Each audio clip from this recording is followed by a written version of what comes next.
나의 길을 내신 하나님이라는 제목으로 말씀 나누겠습니다. 우리가 살아가다 보면 이러지도 저러지도 못하는 경험을 할 때가 있습니다. 그만큼 힘들다는 것이죠. 그럴 때 우리 그리스도인들이 말하는 것이 뚫려있는 하늘을 보라라고 이야기를 합니다. 그런데 그 위를 보기까지가 얼마나 힘든지 모릅니다. 그 앞에 놓여있는 환경을 우리는 쉽게 집중하게 되고 그 어려움에 대해서 많은 생각을 가지지만 뚫려있는 하늘을 보기까지는 상당한 시간이 걸린다는 것입니다. 오늘 말씀에도 너무나 힘든 고난 중에 있었던, 그 어려움 중에 있었던 이스라엘 백성들의 이야기입니다. 어렵게 애굽을 탈출한 이스라엘 백성에게 지금 아픈 홍해바다, 뒤는 애굽의 병거로 막혀 있습니다.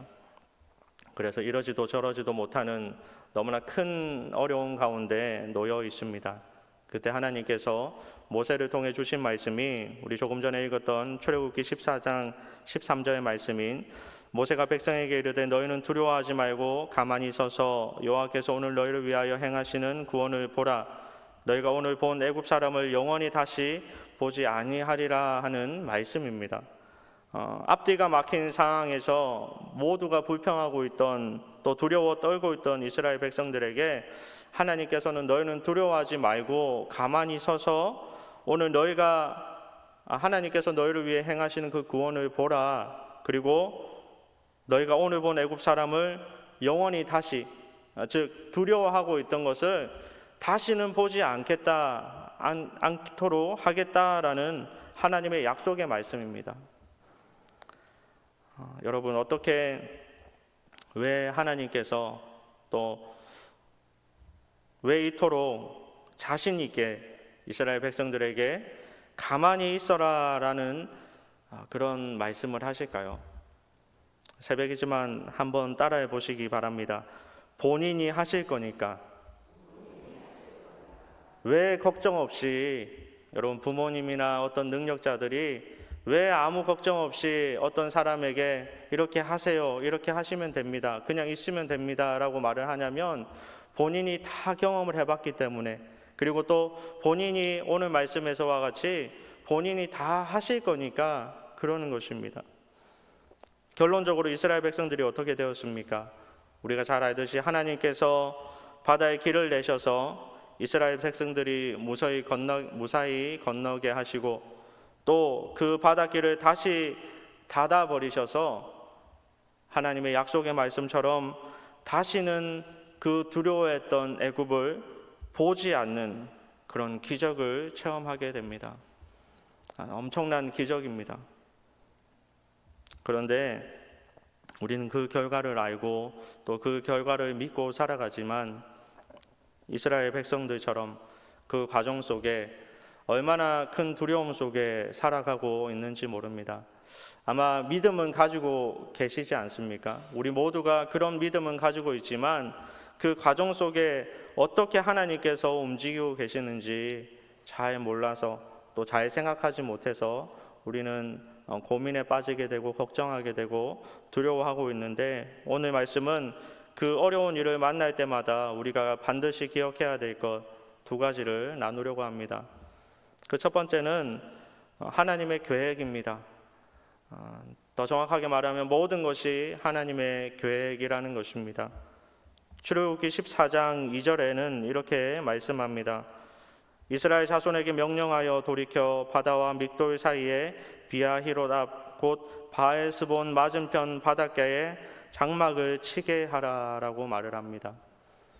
말씀을 자세히 보면 장막을 치게 하라라는 말씀 앞에 어디에 치라고 하냐면 홍해 앞에 건너기 전에 장막을 치라라고 말씀을 하시는데, 누가 말씀을 하셨냐? 하나님께서 말씀을 하신 거예요. 누가 앞을 막도록 하셨냐면 하나님께서 막도록 하셨다라는 것입니다. 그리고 또 출애굽기 14장 3절에는 이렇게 말씀합니다. 바로가 이스라엘 자손에게 대하여 말하기를 그들이 그 땅에서 멀리 떠나 광야에 갇힌 바 되었다 하리라. 지금 병거가 쫓아오기 전이거든요. 쫓아오기 전에 하나님께서 모세에게 말씀하시기를 바로가 이스라엘 백성들이 갇힌 것을 알도록 하리라라는 것입니다. 즉 하나님께서 바로에게 알도록 하시고 그것을 허락하셨다라는 말씀이죠. 우리는 바다의 길을 건넜다, 홍해를 건넜다라는 것에 많이들 집중하지만 사실은 조금 더 집중해야 될 것을 그 홍해를 건너기 전에 그 모든 것들은 하나님께서 계획하셨다. 앞뒤가 막히게 하신 것도 하나님이라는 것입니다. 우리가 이 땅에서 일어나는 수많은 일들에 대해서 반드시 인정하고 넘어가야 하는 부분이 바로 이것입니다. 우리에게 일어나는 모든 일들, 그 모든 일들은 하나님께서 계획하시고 하나님께서 허락하신 일이라는 것입니다. 우리가 잘 아는 욥의 이야기를 통해서도 알 수 있듯이 그 모든 일은 하나님께서 허락하셨기 때문에 욥이 그런 고난을 당한 것이고요. 지금 이스라엘 백성들의 앞뒤가 막힌 궁지에 몰리게 하신 것은 하나님의 계획 속에 있었다라는 것입니다. 여러분 혹시 살아가면서 너무나 큰 고난과 어려움에 갇힌 적 있습니까? 예수님을 잘 믿으려고 이제 생각하고 있는데 그 믿음을 지키려고 하는데 그때 하필 앞뒤가 막히는 그런 경험을 해보신 적이 있습니까? 그 모든 것은 누구의 계획 속에 있다? 하나님의 계획 속에 있다라는 것을 여러분 반드시 믿으시기 바랍니다. 더 정확하게 말하면 그냥 하나님 계획 속에 있다라는 말보다 그 계획은 우리를 위해서 독생자 아들 예수 그리스도를 이 땅에 내어주신 우리를 너무나 사랑하는 우리 하나님 아버지의 계획 안에 있다.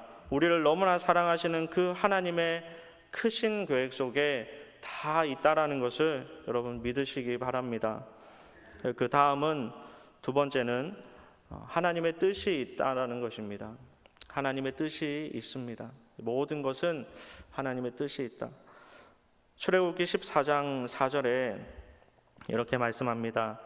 내가 바로의 마음을 완악하게 한즉 바로가 그들의 뒤를 따르리니 내가 그와 그의 온 군대로 말미암아 영광을 얻어 애굽 사람들이 나를 여호와인 줄 알게 하리라 하시매 무리가 그대로 행하니라. 온 군대로 말미암아 영광을 얻어 애굽 사람들이 나를 여호와인 줄 알게 하리라라고 말씀합니다. 이 일을 통한 하나님의 뜻, 바로의 마음을 완악하게 하신 이유, 쫓아가게 하신 이유, 그리고 힘들게 도무지 인간의 힘으로 해결할 수 없는 큰 군대와 앞에 바다로 막히게 하신 그 이유, 그 이유는 이 일을 통해서 오히려 하나님께서 더 큰 영광을 얻게 하기 원하셨다라는 것입니다. 그 속에 나타나는 놀라운 기적을 통해 여호와 당신이 우리의 하나님인 줄 알게 하시기를 원하셨다라는 것이죠. 이스라엘 백성들이 여러분 몇 년 애굽의 노예로 있었습니까? 430년. 그 긴 시간 동안 애굽의 종으로 살고 있었습니다. 그러니 그들의 무엇이 바뀌었겠습니까? 430년을 아직 저희는 살아보지도 못했고 살 기회도 없겠지만 430년 동안 그들이 애굽에 살고 있었고 그들의 문화가 바뀌었고 그들의 보는 것이 바뀌었고 그들의 생활, 행동하는 것이 삶의 습관들이 바뀌었습니다. 그러면 또 무엇이 바뀌었겠습니까? 430년이라는 그 긴 시간을 애굽의 종으로 살다 보면 당연히 그들이 잊고 있었던 것이 바로 하나님입니다.